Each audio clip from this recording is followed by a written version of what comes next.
History অনার্সের CC7 থেকে সুলতানি যুগের বস্ত্রশিল্পের বিকাশের উপর এই ভিডিওটি তৈরি হলো এবং প্রকাশিত হলো।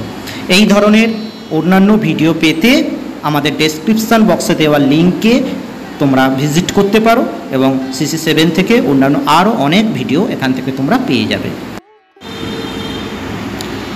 সুলতানি যুগের বস্ত্রশিল্পের বিকাশ।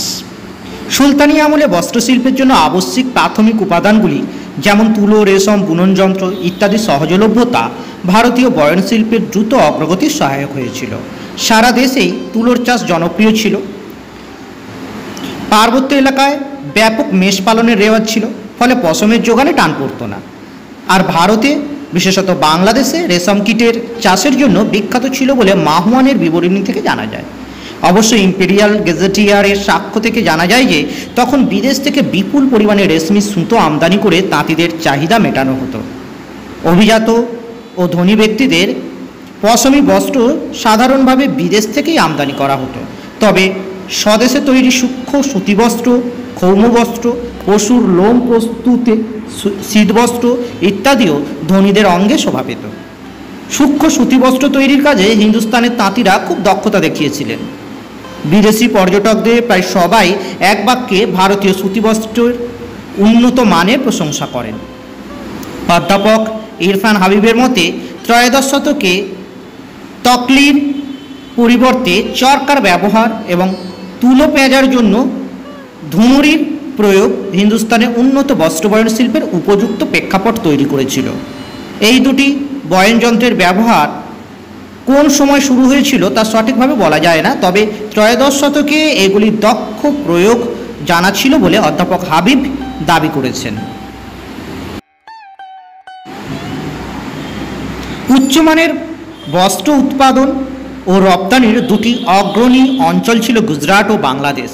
গুজরাটের কাম্বে অঞ্চলে উচ্চমানের অথচ স্বল্পমূল্যের বস্ত্র উৎপাদনের জন্য পর্যটক বারবোসার ভূয়সী প্রশংসা অর্জন করেছেন। তার মতে ইউরোপের ফ্লান্ডার্সের মতোই দক্ষ শিল্পীদের সমাবেশ ঘটেছিল কাম্বেতে। শুভ্র সুতিবস্ত্র, রেশম, মখমল, সাটিন এবং কার্পেট ইত্যাদির বুননে এখানকার শিল্পীরা যথেষ্ট দক্ষতা দেখান। উচ্চমান ও নিম্ন মূল্যের কারণে কাম্বের বস্ত্র সম্ভার পশ্চিম ইউরোপ ও দক্ষিণ আফ্রিকায় যথেষ্ট সমাদৃত ছিল। ইবন বতুতার আগমনকালে মালাবার অঞ্চল ও সুতিবস্ত্র উৎপাদনে খ্যাতি অর্জন করেছিল। চীনা পর্যটক মাহুয়ানের বিবরণী থেকে জানা যায় যে কোয়েম্বাটুর অঞ্চলে উন্নত মানের সুতিবস্ত্র তৈরি হতো। একইভাবে এখানকার ছাপা সিল্ক বস্ত্র বিদেশে রপ্তানি হতো বলে মাহুয়ান লিখেছেন।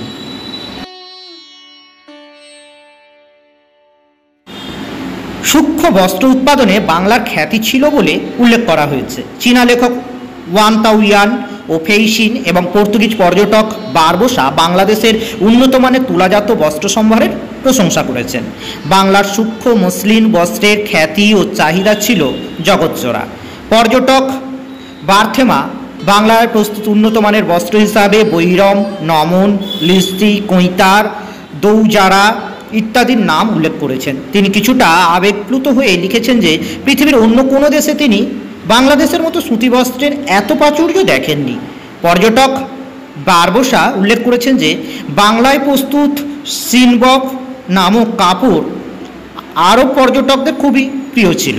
এই কাপড় দিয়ে তারা কামিজ বানাতো বলে অধ্যাপক আশরাফ উল্লেখ করেছেন। এছাড়া শিরবস্ত্র নামক এক প্রকার কাপড়ের উল্লেখ করে তিনি লিখেছেন যে ইউরোপীয় মহিলাদের মাথার স্কার্ফ হিসাবে এবং পারসিক ও আরব বণিকদের পাকড়ি হিসাবে এর প্রভূত চাহিদা ছিল। কার্পেট, কুশন ইত্যাদি বুননের ক্ষেত্রেও মধ্যযুগে ভারতীয় বয়নশিল্পের বিশেষ দক্ষতার পরিচয় দিয়েছিল।